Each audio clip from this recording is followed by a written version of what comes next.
Well, hello everyone, and welcome back.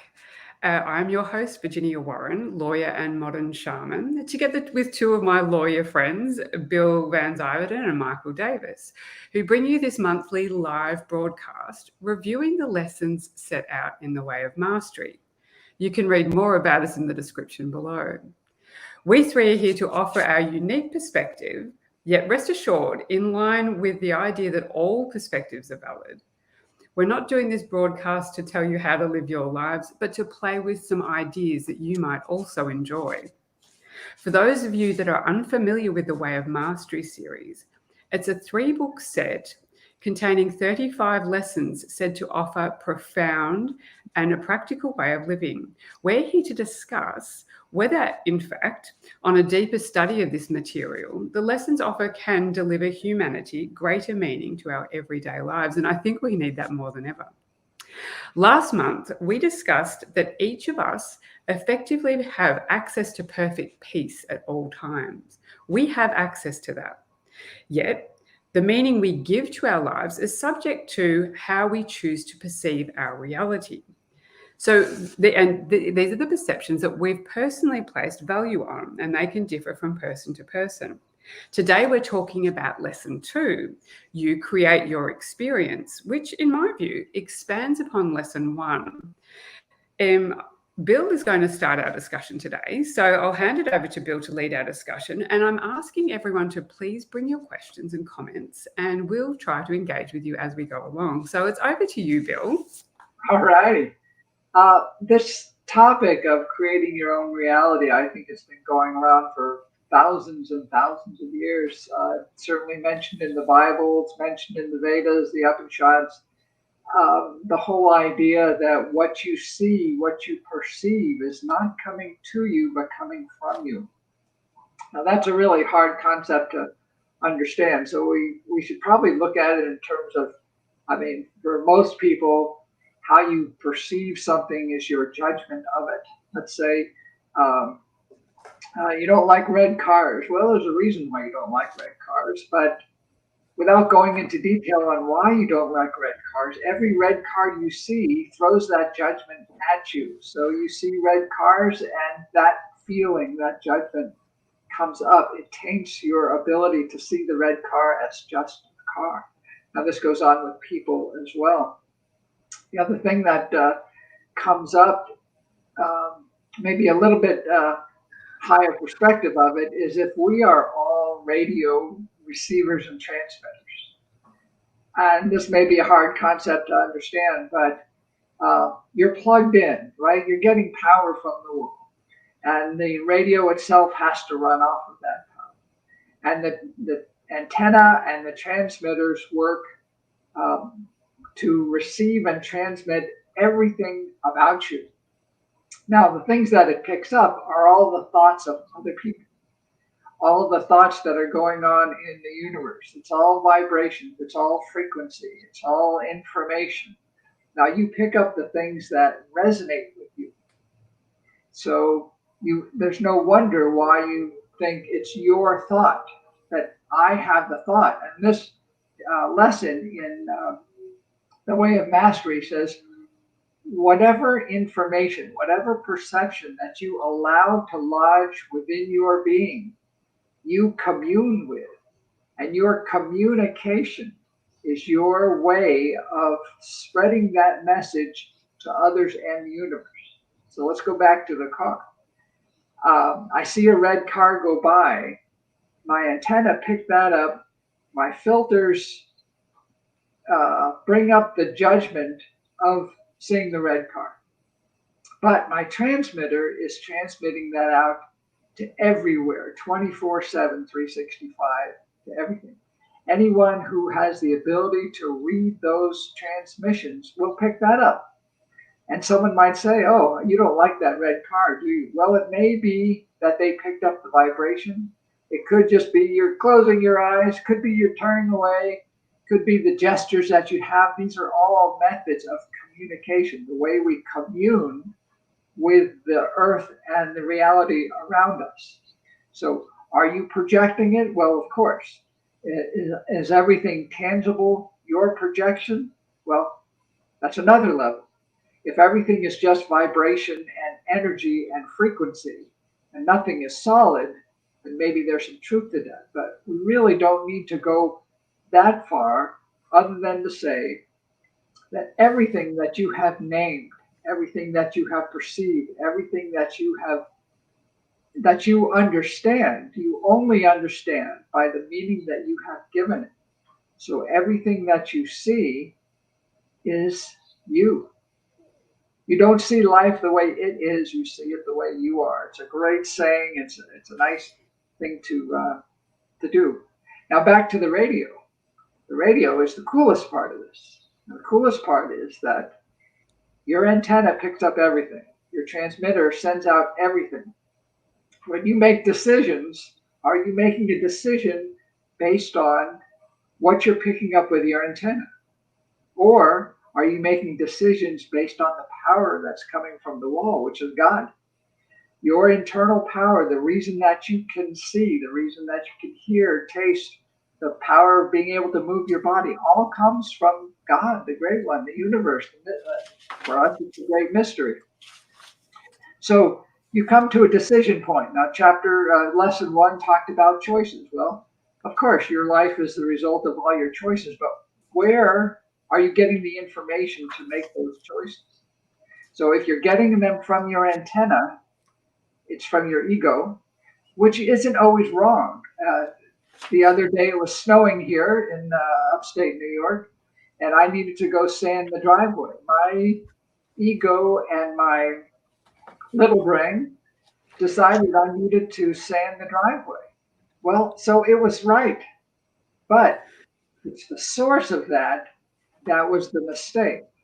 The mistake meaning misstep or to err or to sin. They're all synonyms.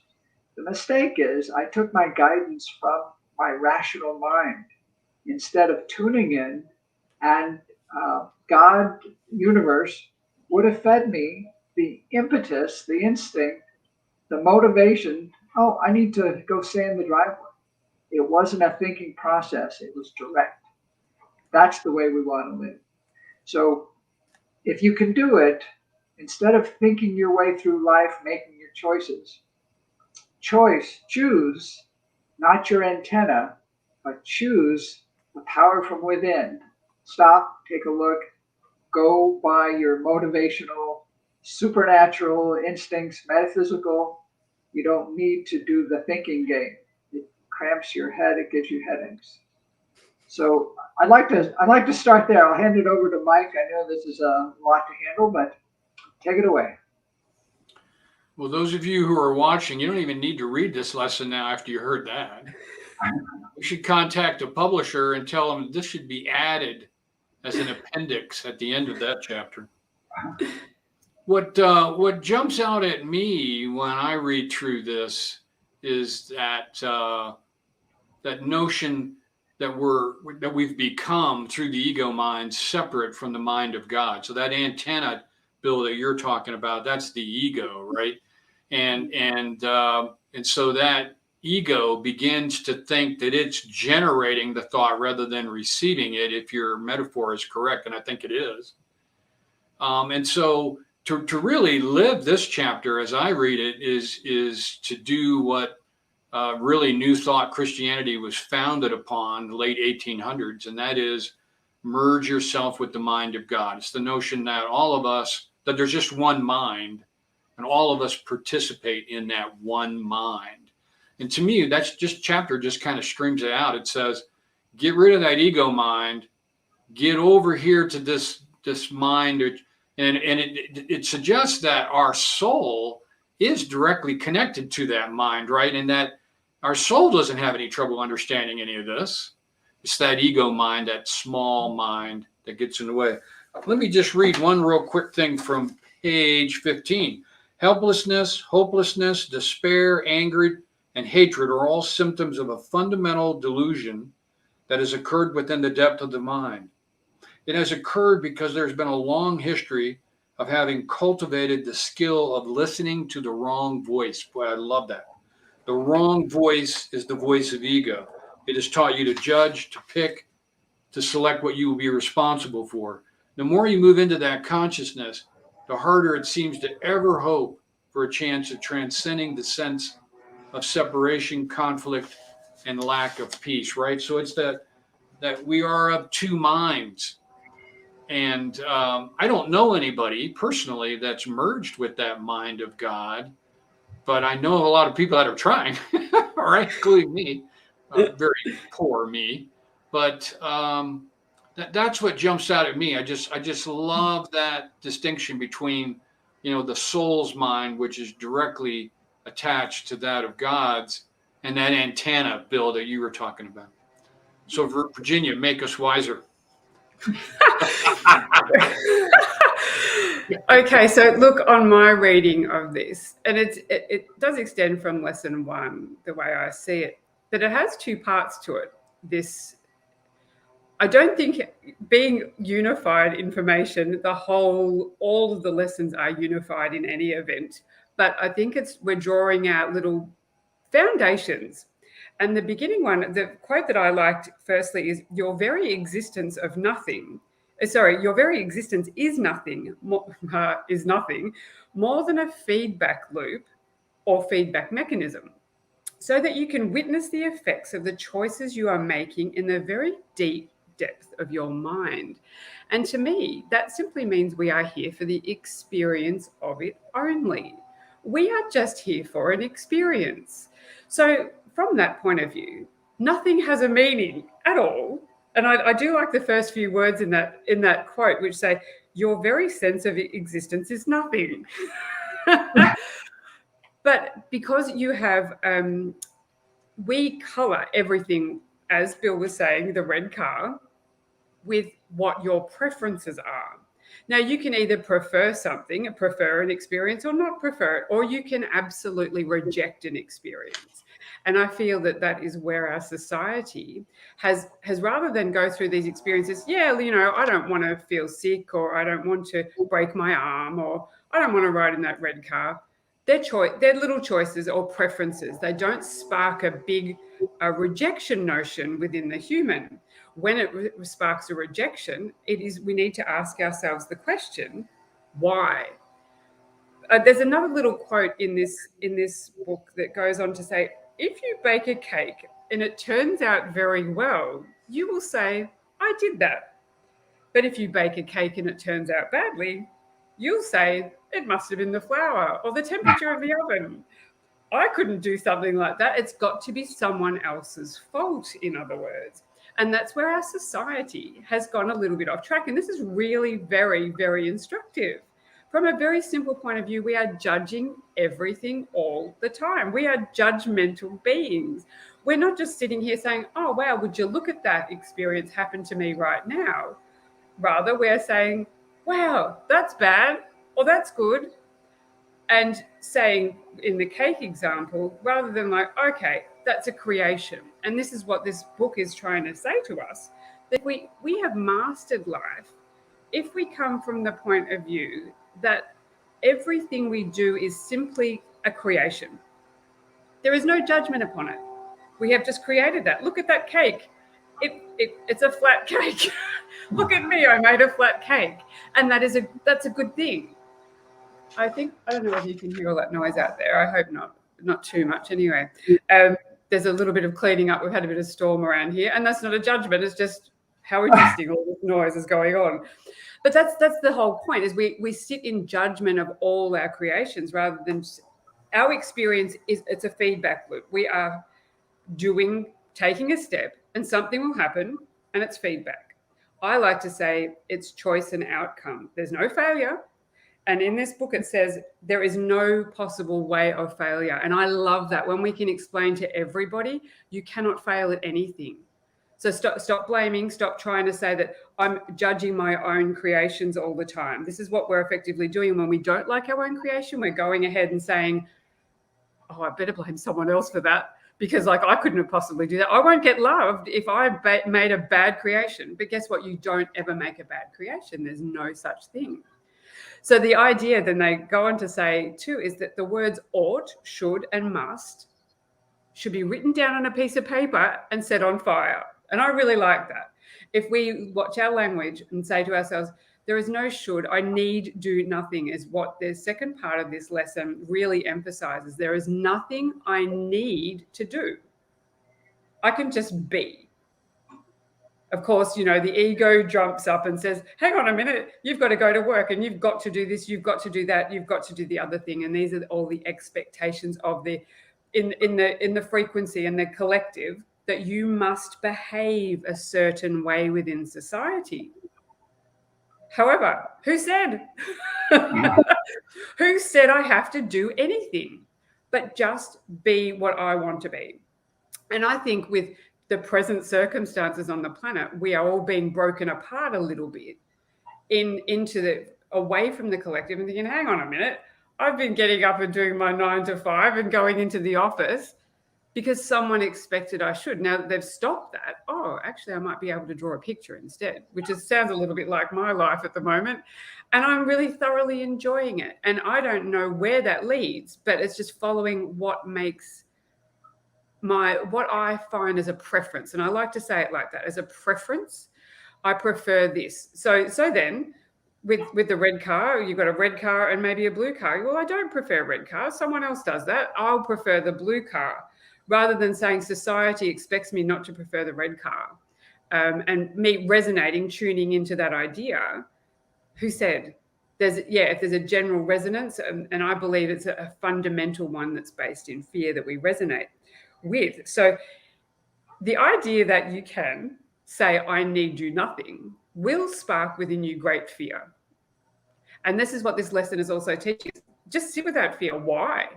Why do you have a fear of not obeying your spouse, your boss, the children?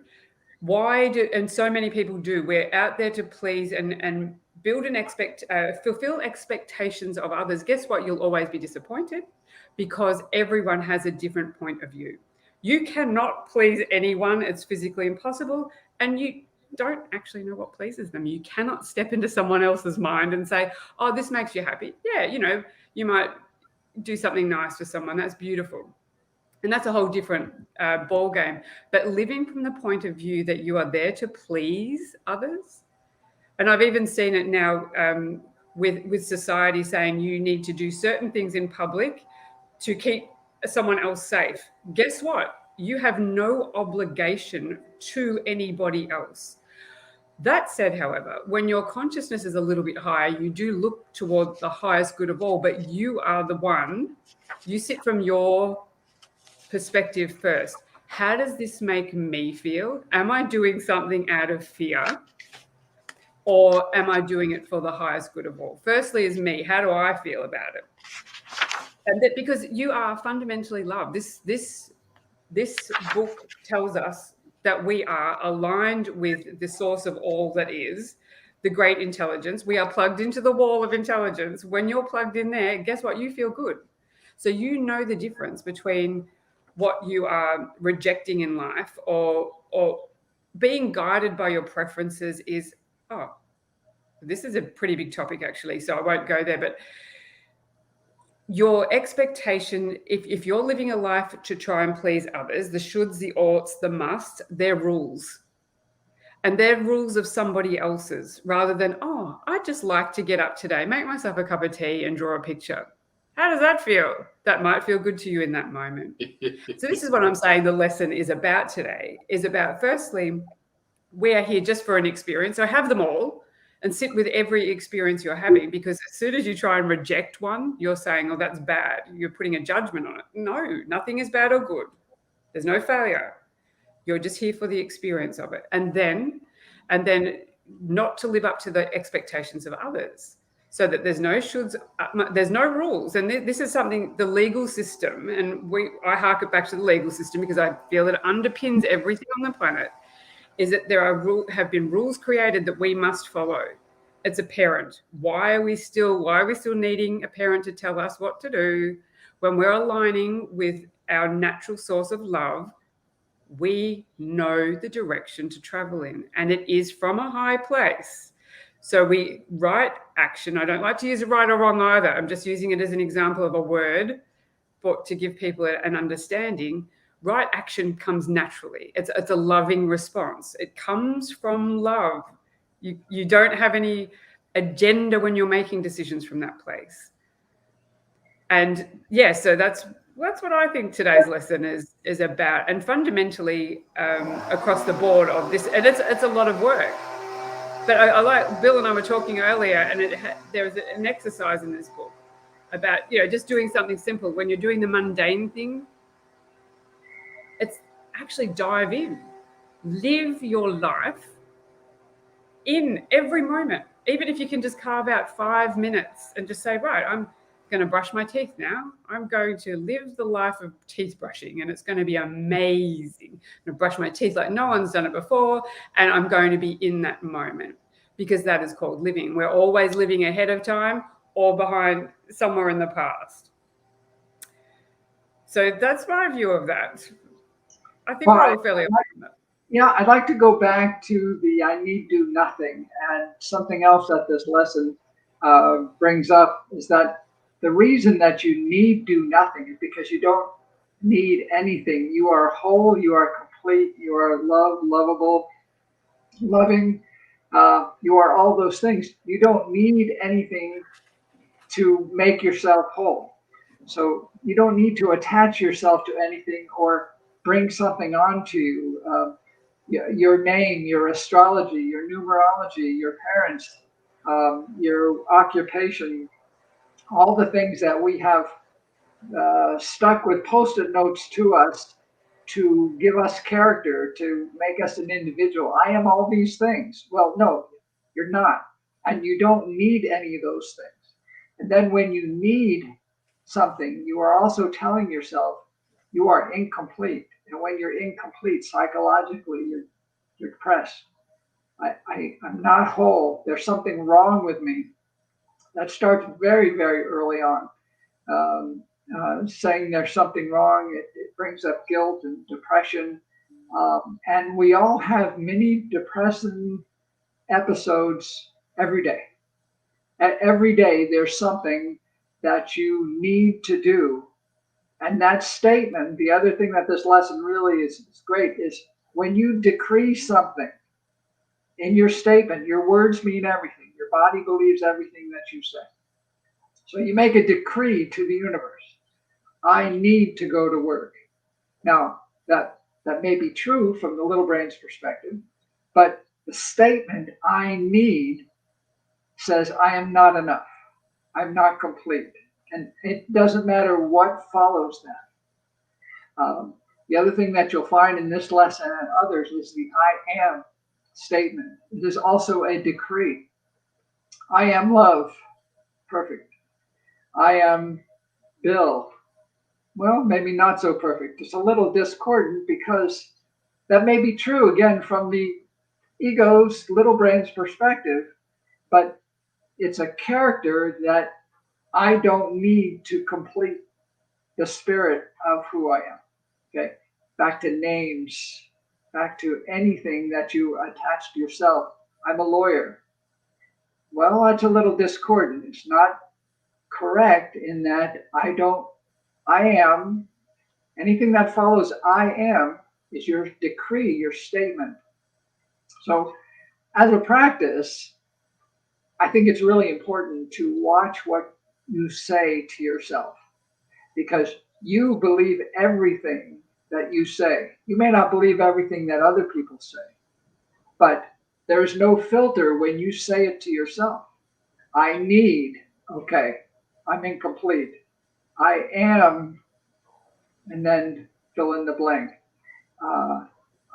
Those two things are the most powerful decrees, but everything that we say is a decree. So just if you can take a day, 5 minutes, just to start watching, anytime you're complaining about something, it's a decree. You're telling yourself something is harming me. I am the victim of something. There's a situation that is harming me. Well, that doesn't happen. You harm yourself. That's the only thing that happens. Things happen out in your field of influence, and you decide whether you are allowing yourself to be harmed or not. So anyway, I'll leave it at that. But just as a practice, if you take anything away from this, watch what you say to yourself. Michael. I'd say further to that, Bill, too. Absolutely. And there is absolutely another meaning in the I need do nothing thing. It's yes, I need do nothing from, I actually don't need to do anything, really. I don't need to do anything because I am love. I am lovable, loved, all those things. But again, your word is you have decreed. And when you say, for example, I need to go to work because I need the money, all you're simply saying to the universe is I have a lack of money. And that's exactly what you'll continue to get. The law of attraction is real. At an unconscious and conscious level, you will keep decreeing it because you don't even realize sometimes how your words are translating another energy through the whole radio waves. I liken it to tuning forks, because tuning forks all resonate at the same level. You say, I lack money. So the I lack money tuning fork pops up there and it's just like pops right into your reality. And it shows you everywhere you go. Yeah, look, I lack money. Then, yeah, look at that again. Oh, I see that. And that's the reality you're creating. Because as I like to say, if you say a thing is bad, it is bad. It doesn't become good because you said it was bad. It is still bad. And that is why we just need to, if it's not need, we don't need to do anything. But whatever we are saying is out there, whatever we look at and say about that thing out there is your reality. It's your reflection. So if something is bad, you now have a mirror in front of you reflecting back badness, and it comes right back to you. Yeah, and you feel bad. It becomes, because the mind is really not this thing, it's the whole body.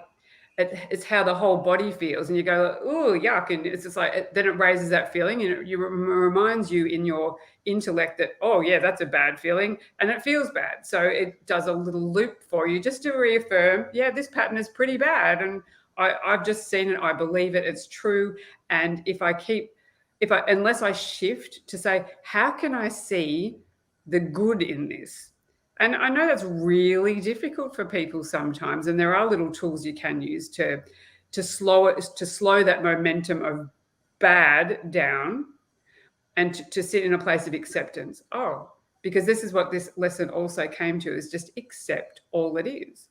You created it, accept it. Just like, whoa, look at that. Wasn't that amazing? Again, not judging, because we are, again, I just want to reinforce that we are beings that have been taught that we are judging everything based on our own set of rules, not on someone else's. Well, they're actually other people's rules that we've adopted for ourselves over time. We can change our own rules to say, yeah, red cars are bad. Oh, hang on a minute. Actually, red cars aren't so bad. It's just a car. It has no meaning. The car is a car. And that, I think, is a fundamental thing that we could all learn, even to look at something we find not preferable and say, well, I like the buffet example. You walk into a buffet, say, for instance, I'm a vegetarian, and I see the buffet and it's got a big fat lamb roast on there, or a pig on a spit or something. I go, oh, yuck, get that off there. Yuck, yuck, yuck. Just throw it on the floor. I mean, that would be ridiculous, wouldn't it? I could just simply say, oh, yeah, I actually don't prefer that, but there's a beautiful, vegetable salad over here. I'm going to go and have that because that is my preference. And that is really knowing how you feel in that moment. Those feelings are, I might have had a negative feeling about the pig on the spit.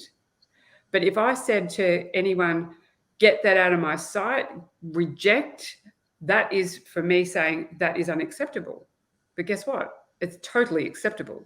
Everything is acceptable. But then you have a preference. And so I don't have any negative energy toward that. It's like, oh, yeah, no, not my preference. And this is how we stay in a state of peace about things, because most of society right now has got big opinions about things, and we can say we don't prefer that opinion or we reject it. So when we're rejecting someone's opinion, we have a bit of work to do, because really everyone's opinion is acceptable. And that comes down to another story of compassion, which I think is in a couple of months' time, we talk about these ideas too.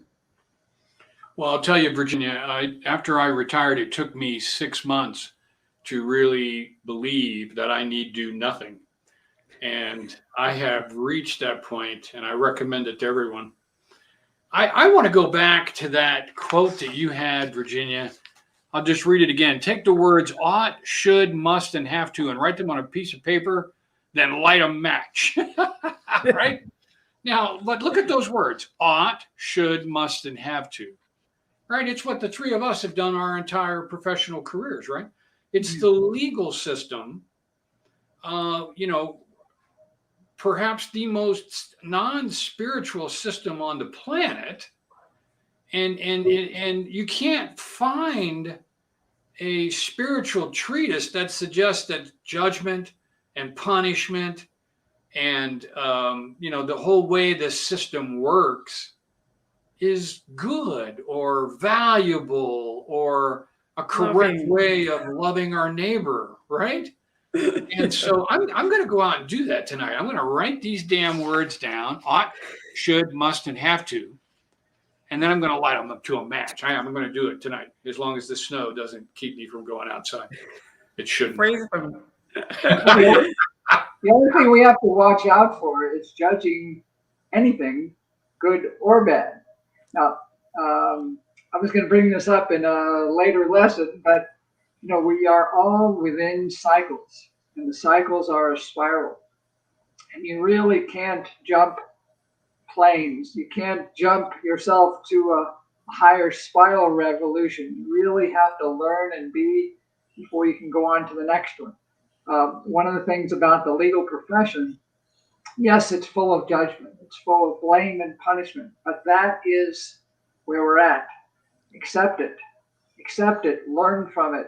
We're not going to join the Galactic Federation until we have given up fighting each other, human against human, human against tree, human against animal.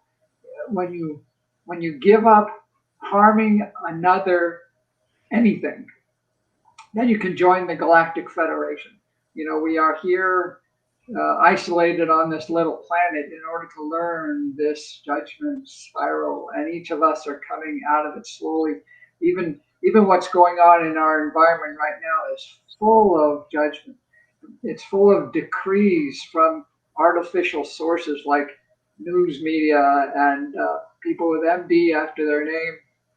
But you believe them because you've given them that authority. Power.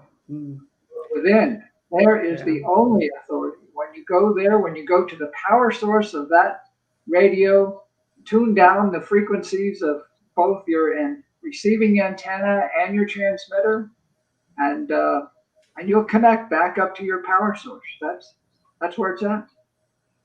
Do you know, it's so interesting you just said that, because today I was reading a beautiful article about a scientist put an article up on LinkedIn, and it was talking about near-death experience and saying, well, we can't really confirm that near-death experience exists, but we can confirm that what was the words? Something to the effect of, yeah, it's quite a probability. There's something there. Absolutely, we can't discount it, right? So they've gotten that far. But what struck me was that we look to science to prove what we already know. And I think I sat and laughed. I thought, I'm going to do a broadcast shortly about a whole lot of, well, kind of esoteric ideas, but they're not. When we understand just a simple concept of, we know when we sit in judgment of something else, we separate ourselves from the other. Science knows that we are all one. So it just doesn't make sense anymore. Simply doesn't make sense. And yet we sit with this idea of, like, we want science to prove something that we already know. Isn't that a whole lot of waste of time? Can't we just go straight to the source now and say, yeah, how does that feel? What do I know? I know something about this. I know this. And when I guess we're dropping our fears and our rules and our oughts and our shoulds, we're tuning in or plugging back into the source and knowing that this feels right to me. Now, I think we have gotten to the point where we've seen more rules and regulations put around something, but it hasn't improved our situation. And this is why, from my point of view, is an alternate platform to the legal system is required. You can't shift that system. It's a negative system, and it's served its purpose. Don't get me wrong. It has absolutely served a purpose, and it has shown us and taught us a lot, and you can still play in it and evolve from it. However, it is the place, where we have a parent telling us what to do, and some of us say, well, you know what? I actually know what to do now, so I'm going to just go over there with these people and play with them. A very dysfunctional parent. Yeah. Well, I think, aren't they all? I mean, I've been a parent. My parents were parents, and the parents before them were parents, and I think we're all terribly dysfunctional people, because that's the game. If we were here as beautiful, spiritually perfect, functional beings, it wouldn't be a game that we're playing. We're here to find our way back to love and have the experience doing it. It's part of the evolution. I mean, your parents didn't know any better because they learned from their parents. They didn't know any better because they learned from their parents. But every generation takes it to a new level. That's evolution. That's how it works. Yeah, and no blame. As soon as you start blaming, it is, again, deflecting, saying, yeah, my cake failed. It must have been the flour. What? I made it. I made the cake. I chose the flour. I chose the oven. I chose all of it, and I created it, and it's mine. I own it. Thanks very much. And there's something so empowering in that as well, to say, yeah, look at this. This is amazing. And when you can get to the point of really laughing at your creations, of everything you've done, and I know that's really far out there for some people, but oh gosh, I do. I think it's got to be fun and funny, because why not? Why not? It's a game. How far did I get here? Like, oh wow, that didn't quite turn out as I expected. Well, let's go and try again, shall we? Let's choose something else, because that's all it is. That's all it is. There's nothing more than that. I feel terrible physically, mentally, emotionally, but I created that. Sit with it, because it's an experience. Is a lot like that cake you're talking about.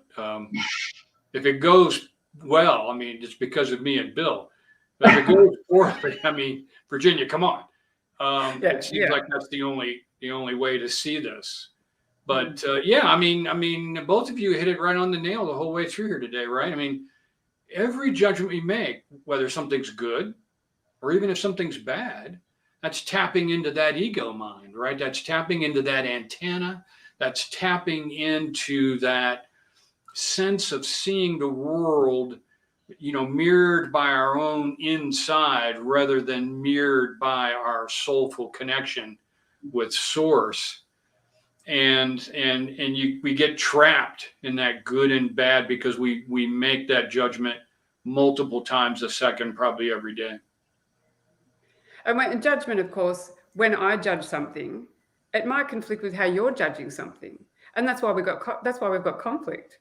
It's because there's no one set of rules that everyone agrees upon. That's why I think I've said rules are for idiots, but that's another story. And that's why we have the conflict we have, because my set of rules don't necessarily align with your set of rules. I'm here to live my own game. I would say conflict is internal, disputes are external. And all conflict comes from listening to your antenna and not your power source. That's the only conflict there is. And then I call it the internal legal system. Yeah, that's it. Exactly. Say that again, Virginia. You call it the internal legal system? Yeah. Oh, I like that. I haven't heard you say that before. Yeah, we've called it the internal legal system, and we say that, you see, you've created your own set of rules imposed on you by the tribe. You've adopted them. You've gone out into the world with them, and of course, we've projected them as a collective and created a legal system out there. And of course, I call it legal fetishism, because the system that we created is now trying to control us. And it's not working. It's like an implosion of energy. And it's the strangest thing ever. But all it is a projection of our own rules that we've created for ourselves. And we know we sit in the system itself, the legal system, is not certain. People have been duped into believing it is, but it's not. You can't get a client into your office and say, yeah, I know what the outcome's going to be here, because the other lawyer's doing the same. It's just not happening that way. And it can't be certain, of course, because we all have a different point of view. The internal legal system. And it's, you're your own judge, jury, and executioner as well, and your legislature and everything. You're the whole package. Play with that. Play with that idea. Well, you also can have a client know the outcome because they do have the ability to visualize the outcome that they want and influence all the players into following that influence. You ever I tried agree that? with that to some extent. I agree with that to some extent. That said, however, you will always get what you need. The universe makes sure of it because you have an unconscious. You have an unconscious projection as that to show me. Please teach me what guilt feels like. Teach me to learn to accept guilt, or teach me to accept shame. Teach me to accept these things. You might be saying to the universe unconsciously, and that is exactly what you'll get because you've asked for it. You just don't know you've asked for it. Yeah, those are the. I think those are the experiences that we choose before incarnation. And there's, many teachers suggest that outside of those choices, not very much else will happen in our lives unless we, make the move back to our power source and get rid of separation and get rid of that concept of the ego that we all have and most of us are wedded to. And so if we don't make that progression to our power source and we stay at ego level, then like you just said, Virginia, the universe is going to give us what we need, and much of it's what we chose before we even were born. Yeah, and I like the concept of being able to evolve out of even those decisions you made before you came here.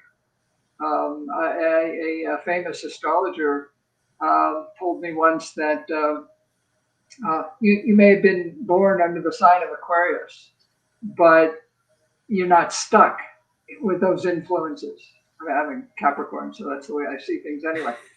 but you're not stuck to the influence that you were given. Even the winter, spring, summer, fall, you're not stuck to the temperatures. You're not stuck to anything. But the influences are very strong.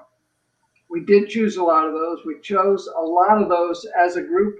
So we're all experiencing some of those group interactions the way they happen. We chose the legal profession, so we're experiencing that. But as we see, especially by this group of three here, you can choose out.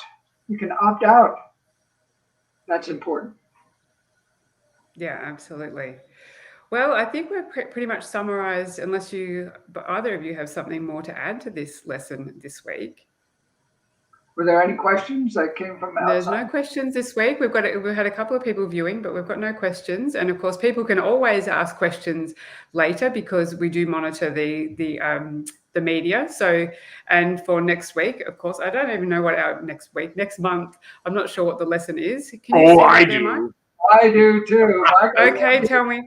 Come on, what is it? My favorite concept in the world. The next lesson is forgiveness. Oh, okay. I have some opinions about that, so that's going to be a bit of fun, a bit of firework. That's great fun. And by the way, I have one person again who texted me during the show saying they couldn't get on. So I'm not sure why some people can get on and some can't. That's frustrating.